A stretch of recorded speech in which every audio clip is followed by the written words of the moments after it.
Siddhartha Gautama é popularmente chamado simplesmente de Buda, que significa desperto ou iluminado. É um título dado na filosofia budista àqueles que despertaram plenamente para a verdadeira natureza dos fenômenos e se puseram a divulgar tal descoberta aos demais seres. Buda, Siddhartha Gautama, nasceu por volta do ano de 563 a.C., na localidade de Kapilavastu, capital do reino de Sakya, na região setentrional e montanhosa da Índia que hoje faz parte do território do Nepal. Filho de Sudoana, chefe de uma oligarquia tribal da dinastia Sakya, e de Mahamaya, ficou órfão de mãe 7 dias após seu nascimento. Diz a tradição que, uma noite antes do parto, sua mãe sonhou que um elefante branco lhe penetrava o ventre. Os Brahmanes interpretaram que a criança se tornaria um monarca universal ou um místico de altíssima hierarquia, um Buda. Durante o batismo de Siddhartha Gautama, os Brahmanes se reuniram e confirmaram a profecia sobre o menino e acrescentaram que, se ele permanecesse no palácio paterno, reinaria sobre o mundo.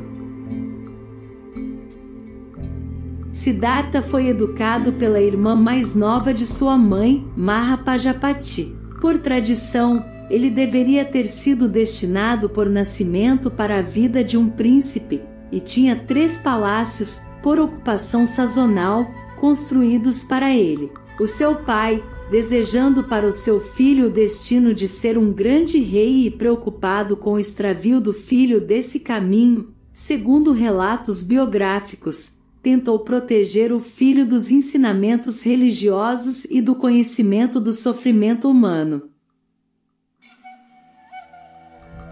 Quando chegou à idade de 16 anos, seu pai arranjou-lhe um casamento com uma prima da mesma idade. Segundo o relato tradicional, ela deu à luz a um filho, chamado Rahula. Siddhartha teria passado então 29 anos de sua vida como um príncipe.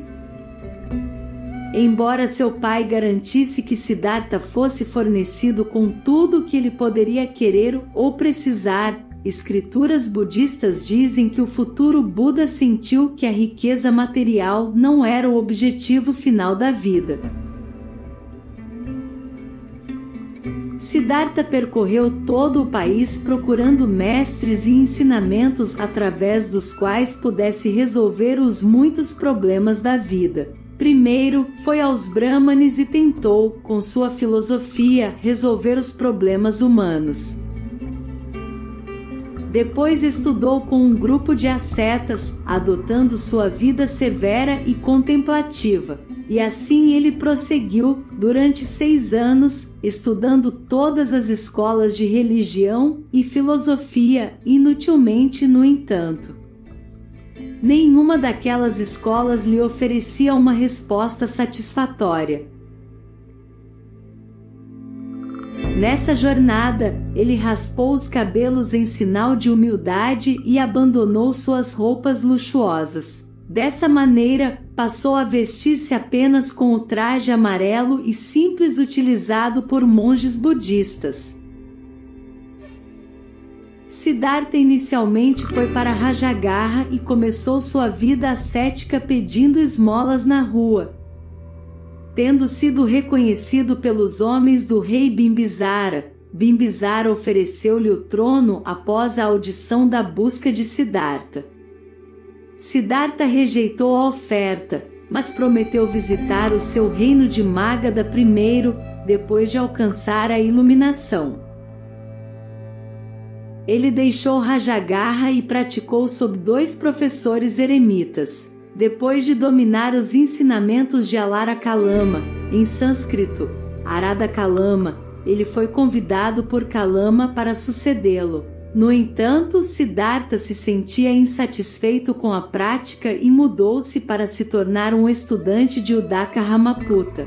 Com ele alcançou altos níveis de consciência meditativa e foi novamente convidado a suceder a seu professor. Mas, mais uma vez, ele não estava satisfeito e mudou-se novamente.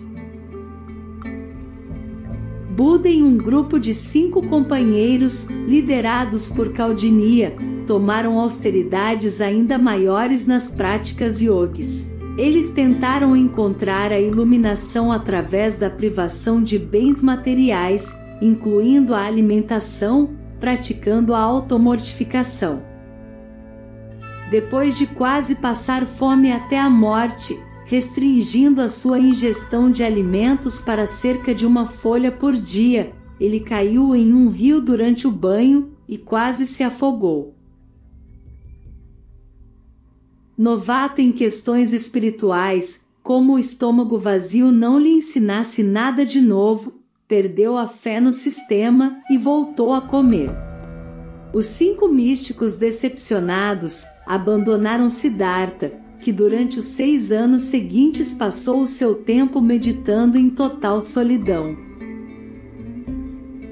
Seguindo este incidente, Siddhartha sentou-se sob uma árvore. Segundo a tradição budista, a árvore era uma ficus religiosa, conhecida agora como a árvore de Bodhi, e jurou nunca mais se levantar enquanto não tivesse encontrado a verdade. Segundo algumas tradições, isto ocorreu em aproximadamente 15 meses lunares, enquanto que, de acordo com outras tradições, o fato ocorreu em 12 meses. Desde este tempo, Siddhartha ficou conhecido por seus seguidores como Buda, termo derivado do Pali Buda, que significa desperto, iluminado, o que compreendeu, o que sabe. De acordo com o budismo, durante a sua iluminação, Siddhartha compreendeu as causas do sofrimento e os caminhos necessários para eliminá-lo. Estas descobertas tornaram-se conhecidas como as 4 nobres verdades, que são o coração dos ensinamentos budistas. Com a realização dessas verdades, um estado de suprema liberação, ou nirvana, é acreditado ser possível ao alcance de qualquer ser. O Buda descreve o nirvana como um estado perfeito de paz mental livre de toda ignorância, inveja, orgulho, ódio e outros estados aflitivos. Nirvana é também conhecido como o fim do ciclo samsárico, em que nenhuma identidade pessoal ou limites da mente permanece.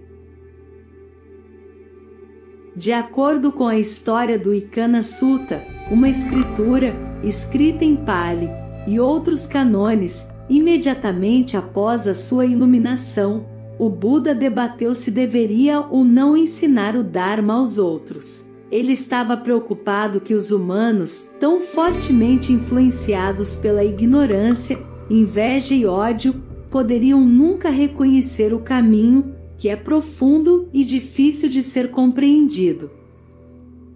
No entanto, segundo o mito, Brahma-Sampati, tê-lo convencido a ensinar a doutrina, argumentando que pelo menos alguns iriam entendê-lo, o Buda, após isso, concordou em ensinar o Dharma. Buda viveu até os 80 anos e, assim, durante 45 anos, ensinou o caminho de vida que ele próprio encontrará. Foi um filósofo, psicólogo e líder espiritual prático e realista. Foi o primeiro a negar o sistema de castas, dizendo que um homem deve ser julgado por suas qualidades e não por seu nascimento. Portanto, contra o forte conformismo de sua época, foi corajoso o bastante para denunciar o rígido sistema de castas da Índia. Foi contra os complexos rituais religiosos daqueles dias, aboliu os conceitos antropomórficos e não acreditava na ideia dualística de um eu ou alma independente, enquanto entidade separada. Explicou que todas as coisas estão relacionadas umas às outras pela lei de causa e efeito. Durante sua vida, Buda teve que enfrentar não só a hostilidade de outras religiões mais antigas, como também várias tentativas de assassinato por parte de um primo que almejava seu lugar. Em uma das viagens para a Índia do Norte, foi intoxicado por alimentos deteriorados que lhe foram dados pelo povo da aldeia de Pavan. Aos 80 anos, ainda realizava peregrinações onde era acolhido com veneração por vários povos e cidades. Após banhar-se pela última vez no rio Caquetá, dirigiu-se ao bosque de Kusinagara, hoje Kazia, Índia, onde morreu serenamente no dia 15 de fevereiro de 483 a.C.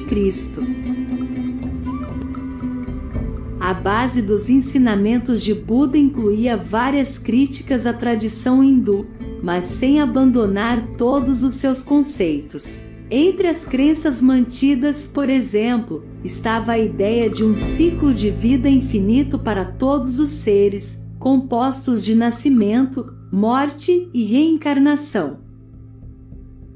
Adotou também a teoria do karma, uma espécie de lei cósmica, segundo a qual o comportamento virtuoso durante uma encarnação traria recompensa em encarnações futuras, enquanto uma conduta perversa implicaria em castigo. A ignorância é a causa de todos os problemas e sofrimentos. A ignorância sobre nós mesmos é a maior de todas as ignorâncias. O primeiro ensinamento de Buda na busca do caminho foi, antes de tudo, conhecer a si mesmo. Sócrates devotou toda a sua vida ao "conhece-te a ti mesmo", e Buda ensinou o mesmo caminho. Uma pessoa precisa saber o que ela é antes de poder fazer alguma coisa para alcançar a paz, a felicidade ou a liberdade. Muitas pessoas pensam saber o que são, mas devemos lembrar que o eu de ontem não é o eu de hoje, nem o eu de amanhã. Estamos continuamente vivendo uma nova vida. Não existe um eu imutável. Esta é a doutrina do não eu. O que eu sou é o somatório de outras coisas e pessoas. Não existe um eu ou alma imutável e eterno. Isto não significa a negação da individualidade. Buda enfatizou a singularidade e a importância do indivíduo. Seja você mesmo, é o ensinamento importante do budismo.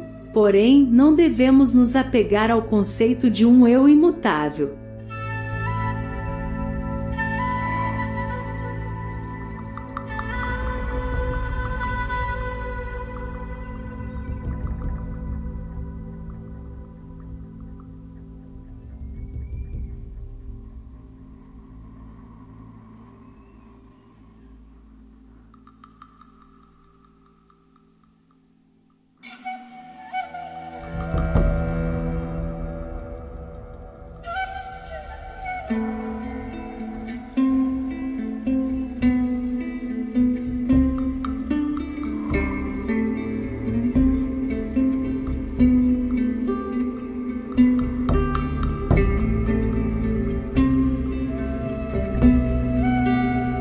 Se você gostou desse vídeo, deixe seu like. Se inscreva no canal e ative o sininho das notificações para receber nossos conteúdos. Gratidão!